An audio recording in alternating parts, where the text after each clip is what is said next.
सलाम, नमस्ते, सत श्री अकाल। मैं हूं रजा और आप देख रहे हैं रजा ग्राफी की मिडिल ईस्ट स्पेशल रिपोर्ट। दोस्तों, जिस तरह से ईरान से खौफ खाता है इजराइल, ठीक वैसे ही इजराइल अब तुर्की की ताकत से परेशान है। दोस्तों, तुर्की का नाम लेते हुए इजराइल की ऑफिशियल ने साफ कहा है, बिल्कुल क्लियर, जो इजराइल के पूर्व पीएम रह चुके हैं बेनेट, उन्होंने कहा है कि तुर्की हमारे लिए एक बड़ा खतरा बन सकता है और हमारे लिए खतरा है। हमारे लिए तुर्की ईरान की तरह है, जैसे ईरान हमारे लिए खतरा है, ठीक वैसे ही तुर्की हमारे लिए खतरा बन रहा है। साथ में उन्होंने ये भी कहा कि तुर्की हमें घेरने की कोशिश कर रहा है, यानी तुर्की इजराइल को घेरने की कोशिश कर रहा है। दोस्तों, दूसरी तरफ इजराइल को बड़ा झटका भी लगा है। जेरूशलम और वेस्ट बैंक के इलाकों में इजराइल ने कब्जे का ऐलान किया और यहां तक कि 1947 से लेकर अब तक जो जमीनें फिलिस्तीन की ही थी और उससे पहले भी फिलिस्तीन की थी, इजराइल ने आदेश पारित कर दिया कि अब वो आधिकारिक तौर पर इजराइल की गवर्नमेंट की मानी जाएगी। इन तमाम फैसलों पर अब टोटल लगभग 80 देशों ने, 80 जिसमें यूरोपियन देश भी हैं, कुछ अमेरिकन देश भी हैं, दोस्तों सबने मिलकर इजराइल के इस कदम की निंदा की है। हजरात, मैक्सिको की राष्ट्रपति को आपको पहचानना होगा और इनको सलाम करना होगा। और आपको बताऊं, ये शॉकिंग खबर है। आपकी स्क्रीन पर ये जो औरत दिख रही है, ये मैक्सिको की महिला राष्ट्रपति हैं और सबसे बड़ा धमाका ये है कि ये यहूदी हैं। जी हाँ, खुद यहूदी है, जियोनी है, और इन्होंने खुद बोला है कि हम बोर्ड ऑफ पीस में नहीं शामिल हो रहे हैं, हमने रिफ्यूज कर दिया है, क्योंकि फिलिस्तीन को मान्यता देना, 2 स्टेट सॉल्यूशन उस ग्रुप के टेबल पर नहीं है और फिलिस्तीन को मान्यता देना ही होगा। लिहाजा हम इसी वजह से, क्योंकि वहां पर फिलिस्तीन का कोई मुद्दा ही नहीं है, तो हमने रिफ्यूज कर दिया है, बोर्ड ऑफ पीस में मैक्सिको शामिल नहीं होगा। तुर्की ने अपनी फौज सोमालिया में भेज दी है, हथियार तैनात कर दिए हैं और अब रजब तैयब एर्दोगान ने कहा है कि सोमालिया लैंड को जो इजराइल ने मान्यता दी है, इससे कोई फर्क नहीं पड़ेगा। हाँ, दूसरी तरफ हालात जरूर बिगड़ेंगे। Biz bölgenin sorunlarına yine bölge ülkelerinin çözüm geliştirilmesini ve Afrika boynuzunun yabancı güçlerin mücadele alanına çevrilmemesi gerektiğine inanıyoruz. Bu minvalde İsrail'in Somaliland'i tanımasının ne Somaliland'e ne de Afrika boynuzuna faydası olmadığını tekrar vurgulamak istiyorum. अब मैं आपको ऐसी खबर दूंगा जिस खबर पर आपको यकीन नहीं होगा, लेकिन दिल बड़ा खुश होगा और आप अंदर ही अंदर कहेंगे, यार ये तो जलवा सही में ईरान दिखा रहा है। बहरहाल, अभी मैं ईरान का नाम नहीं लेना चाह रहा था, लेकिन ठीक है, कोई बात नहीं है। खबर ये है, आपकी स्क्रीन पर ये जो व्यक्ति है, ये इजराइल का पूर्व चीफ ऑफ स्टाफ है और दोस्तों सीनियर एडवाइजर है नेतन्याहू का। ठीक है, सीनियर एडवाइजर यानी नेतन्याहू का काफी करीबी और पूर्व चीफ ऑफ स्टाफ रह चुका है। ठीक, ये इजराइल के अंदर मरा हुआ मिला है अपने घर में। जी हाँ, मरा हुआ मिला है। जैसा काम अमेरिका और इजराइल ईरान के साथ करते थे, धोखे से वैज्ञानिकों को मारना, ईरानी नेताओं को मारना, ठीक ऐसी ही तस्वीर अब इजराइल से भी आना शुरू हो चुकी है। दोस्तों, इजराइल हमेशा से पूरी दुनिया के लिए बड़ा खतरा रहा है। एडवांस टेक्नोलॉजी, आर्टिफिशियल इंटेलिजेंस भी दुनिया के लिए, मानवता के लिए एक बड़ा खतरा बनता जा रहा है। हम जितने एडवांस हो रहे हैं, यकीन कीजिए हम खतरे की तरफ आगे बढ़ रहे हैं। आज पूरी दुनिया में ईवी, इलेक्ट्रिक व्हीकल का ट्रेंड शुरू हो चुका है। भारत में ऐसी हजारों गाड़ियां आपको नजर आएंगी सड़कों पर दौड़ती हुई, जो ईवी से लैस होंगी, इलेक्ट्रॉनिक व्हीकल होंगी और आर्टिफिशियल इंटेलिजेंस से लैस होंगी। जो ये हरे प्लेट वाली जो गाड़ियां होती हैं, ईवी। दोस्तों, इजराइल ने इस गाड़ी को भी अपना हथियार बना लिया है। कैसे? ये रही रिपोर्ट। इजराइल ने ऐसा टूल बना लिया है, सॉफ्टवेयर बना लिया है कि अब वो इलेक्ट्रिक कारों को जो डेटा ट्रांसफर करने वाली होती हैं, जो सैटेलाइट से कनेक्टेड होती हैं, और ये महिंद्रा और जितनी बड़ी बड़ी कंपनियां हैं जो भी इलेक्ट्रिक कारें बना रही हैं ये सब निशाने पर हैं। दुनिया के किसी भी इलेक्ट्रिक कार जिसके अंदर आपको पता है कारों के अंदर माइक्रोफोन होता है, स्पीकर होता है, जीपीएस होता है। हाँ, अब टेस्ला वेस्ला कार तो पूरी फुल एआई होती हैं और अब लगभग जो गाड़ियां आ रही हैं सब एआई से लेस हैं। तो इजराइल ने ऐसा हथियार बना लिया है, सॉफ्टवेयर बना लिया है कि अब वो तमाम गाड़ियों को हैक कर रहा है। आदमी को पता ही नहीं चल रहा है। अभी तक हमको लग रहा था कि सिर्फ मोबाइल के अंदर ही इजराइल घुस सकता है, नहीं, अब गाड़ियों को ट्रैक कर सकता है। इजराइल गाड़ियों के अंदर जो माइक्रोफोन लगे होते हैं तो गाड़ी के अंदर आप जो बात कर रहे होंगे इजराइल उसे सुन सकता है। इजराइल आपकी गाड़ी का फुल कंट्रोल भी ले सकता है। सोचिए, चलती हुई गाड़ी, अगर इजराइल के लिए आप खतरा हैं और इजराइल आपको मारना चाहता है तो कंट्रोल आपसे ले लेगा इजराइल। गाड़ी, इसका स्टीयरिंग अपने आप पहाड़ों के नीचे जाएगा और आप मारे जाएंगे। ऐसा आने वाले समय में आप बहुत जल्द देखेंगे। तो जो भी इलेक्ट्रॉनिक व्हीकल्स की तरफ आगे बढ़ रहे हैं, मेरा तो कहना यह है कि इलेक्ट्रॉनिक गाड़ियां लेना जो आर्टिफिशियल इंटेलिजेंस से पूरी लैस हो, ये थोड़ा सा इग्नोर कीजिए, खतरा है। मेरे दोस्तों, रमजान का जैसे ही कंफर्मेशन आया कि रमजान आज से शुरू, अरब में चांद देख लिया गया, इजराइल ने अपने तमाम हरामीपनों का एग्जाम्पल देते हुए बैतुल मुकद्दस के इमाम को गिरफ्तार कर लिया है। मस्जिद अल अक्सा के इमाम को गिरफ्तार कर लिया है। अरब के हिजड़े चूड़ी पहने हुए ताता थैया करेंगे और रमजान में अपने आप को सबसे बेहतरीन मुसलमान बताने की कोशिश करेंगे, लेकिन फिलिस्तीन पर खामोश रहेंगे। उधर जेरूशलम और वेस्ट बैंक में फिलिस्तीन के अंदर जो पत्रकार वहां हैं उनके ऊपर इजरायली जो फौज है आम व्हीकल से हमला करने की कोशिश कर रही है, उनको कवरेज करने से रोक रही है, पीछे खदेड़ रही है।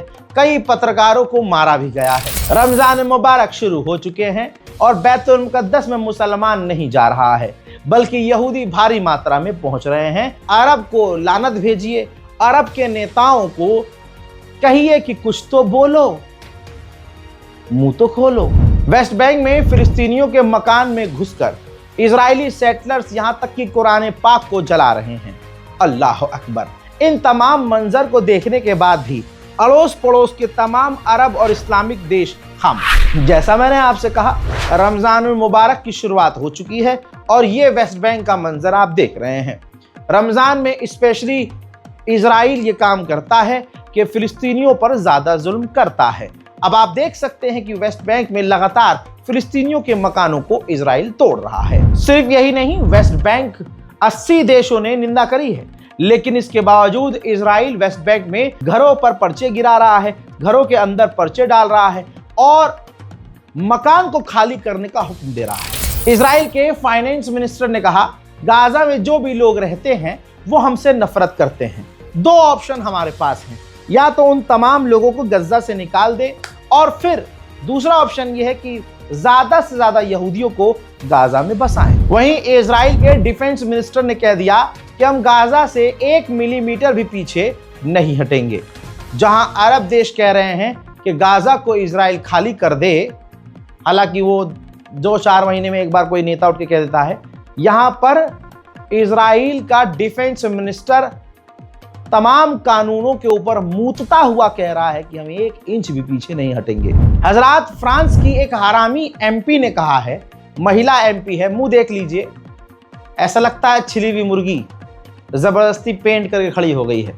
इसने कहा है, हम ऐसा कानून ला रहे हैं कि अगर कोई बोलेगा from river to sea Palestine will be free, तो उसको सजा हो जाएगी। यानी अगर फिलिस्तीन की आज़ादी की बात भी अगर आप कर देंगे तो आपको जेल हो जाएगी। हजरात, स्पेन का दोगलापन देखिए। दुनिया की गुड बुक में आने के लिए, नाम कमाने के लिए उसने ऐलान किया कि हम इजराइल से हथियार की डील कैंसिल कर रहे हैं, मिसाइल्स नहीं लेंगे। दुनिया खुश हुई, हमने भी वाह वाह करा। अब खबर आ रही है कि उसी स्पेन ने एक यूरोपियन कंपनी को बीच में डाला। यूरोपियन कंपनी ने इजराइल से मिसाइल खरीदी और फिर उस यूरोपियन कंपनी से स्पेन ने वो इजरायली मिसाइल खरीद ली। दुनिया तो चू है भाई साहब, ये ज्यादा समझदार है। ये अब खुलकर सामने आ गया है कि सऊदी अरब और यूएई के बीच दुश्मनी हो गई है, बिल्कुल टकराव पैदा हो गया है, क्योंकि अब डोनाल्ड ट्रंप ने भी कंफर्म कर दिया है। डोनाल्ड ट्रंप ने कहा कि मैं इकलौता ऐसा इंसान हूं जो यूएई और सऊदी अरब के बीच सेटलमेंट दोस्ती करवा सकता हूं। Involved in the rift between UAE and Saudi Arabia? No, I'm not. I would be. I would be. Well, I could settle it very easily, but they do indeed have a rift, and we can get it settled very easily. I settle wars. I settle a lot of rifts between countries. You've been noticing, right? That's an easy one to settle. उधर Lebanon की government ने Hezbollah को फिर से 4 महीने का समय दिया और कहा कि 4 महीने के अंदर आप हथियार डाल दो। तुरंत प्रभाव से हिजबुल्लाह ने भी मुंह में मुद्द दिया और कह दिया कि हम हथियार नहीं डालेंगे। पहली बार Ayatollah Syed Ali Khamenei supreme leader of Iran ने एप्स्टीन फाइल पर बहुत सटीक और सोच वाली बात कही है। उन्होंने कहा कि ये जो एप्स्टीन आइलैंड है ये तो सिर्फ एक छोटा सा एग्जाम्पल है, गुनाहों का एग्जाम्पल है। ऐसे भ्रष्टाचार, गुनाह, पाप, क्राइम के दस्तावेज आने वाले समय में भरपूर रूप से खुलेंगे। जो गुनाह और पाप और ऐसी चीजें आज हो रही हैं आने वाले समय में बाद में सामने और आएंगी। सैटेलाइट इमेज से खुलासा हो रहा है कि कतर के अंदर अमेरिका ने अपने 19 टैंकर, यानी ऐसे जहाज जो उड़ते उड़ते एक साथ एक जहाज कई सारे फाइटर जेट को रिफ्यूल कर सकता है, ऐसे 19 टैंकर कतर के अंदर अमेरिका ने तैनात किए हुए हैं। अमेरिका के वाइस प्रेसिडेंट ने फिर से अपनी बेइज्जती को कंफर्म करते हुए कहा कि डोनाल्ड ट्रंप की रेड लाइन को और बातों और शर्तों को अभी भी ईरान एक्सेप्ट नहीं कर रहा है। ईरान से डील करना मुश्किल है, ईरान को मनाना, समझाना, उससे बात करना मुश्किल है। देखना अब यह है कि आगे क्या होता है। हजरात, अगर एयर ट्रैफिक कंट्रोल देखा जाए तो अमेरिका के कई सारे लगातार फाइटर जेट और मिलिट्री एयरक्राफ्ट मिडिल ईस्ट में लगातार उड़ते हुए नजर आ रहे हैं। इजराइल की एक रिपोर्ट ने यह बताया है कि अमेरिकी गवर्नमेंट ने, व्हाइट हाउस ने इजराइल को इशारा दिया है कि अमेरिका और ईरान की बातचीत फेल होने वाली है। मेरे दोस्तों, उधर आप देखिए CIA का पूर्व एजेंट ईरान की ताकत को एक्सेप्ट कर रहा है। इस व्यक्ति CIA के पूर्व एजेंट ने कहा है कि ईरान के जो मिसाइल पावर है वो अपनी हाइपरसोनिक मिसाइल से ही अमेरिका के एयरक्राफ्ट करियर को डुबा सकता है। याद है ना ईरान स्पेशल रिपोर्ट में मैंने क्या बताया था, जिसमें आयतुल्लाह सैयद अली खामनाई ने कहा कि भले ही एयरक्राफ्ट करियर कई सारे हमारे खिलाफ आ रहे हैं और हमें पता है वो खतरनाक है, लेकिन उससे खतरनाक वो हथियार है, वो ताकत है जो उसे डुबा सकती है। CIA का पूर्व एजेंट यही कह रहा है। वहीं स्टेट ऑफ होर्मुज में रशिया, चाइना और ईरान की नेवी खतरनाक ड्रिल की तैयारी कर रही है। अमेरिका ने, मैं एक बात लगातार कह रहा हूं जो आपको चुभ भी रही होगी, लेकिन ये क्यों कह रहा हूं अब आप देख लीजिए। जो मैं कह रहा हूं वो अब रिपोर्ट्स में भी आ रहा है। मैं कहता हूं अक्सर कि ईरान के खिलाफ अमेरिका ने जितनी ताकत तैनात की है उतनी ताकत अमेरिका कभी करता नहीं है। आपको पता है इतनी ताकत अमेरिका ने कब तैनात की थी?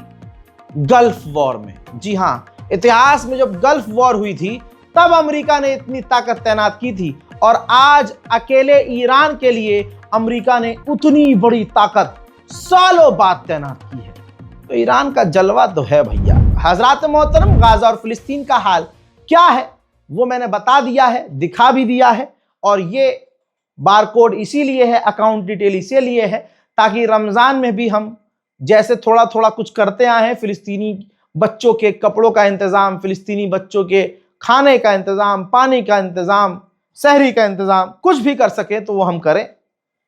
वो मैं अकेले नहीं कर सकता हूं, हम सब मिलकर कुछ न कुछ करें तो शायद हमारे गुनाह हल्के हो जाएं। तो इस बारकोड का इस्तेमाल कीजिए। बारकोड काम ना करे, जो अक्सर नहीं करता है, पता है मुझे। तो बारकोड के नीचे अकाउंट डिटेल है, अकाउंट नंबर है, बैंक कोटक महिंद्रा है, अकाउंट होल्डर का नाम अली रजा है, सेविंग अकाउंट है, अकाउंट टाइप तो आप डायरेक्ट पेटीएम UPI का इस्तेमाल करके बैंक ट्रांसफर वाले ऑप्शन से मदद भेज सकते हैं। इस रिपोर्ट को, इस इंफॉर्मेशन को शेयर कीजिएगा। कुछ नहीं कर सकते तो बस इबादत मत छोड़िएगा। कोशिश कीजिएगा रमजान पाक जब ये 30 रोजा आप रखें तो 31वां दिन ऐसा हो कि आपके अंदर कोई ना कोई बदलाव आ जाए। अगर हमारे अंदर 50 बुराइयां हैं तो ये रमजान खत्म होने के बाद कम से कम 10 बुराइयां तो खत्म हो जाएं। हजरात मोहतरम, कोशिश ये भी करनी चाहिए कि सिर्फ हम नमाजी रमजान के ना रहें, रमजान खत्म होने के बाद भी हम नमाज से, इबादत से दूर ना हो और दोनों हाथ बुलंद करके तमाम उम्मत मुसलमा के लिए दुआ जारी रखें और दुआ करते रहें। मैं हूं रजा और आप देख रहे थे रजाग्राफी अनस्क्रिप्टेड। जय हिंद।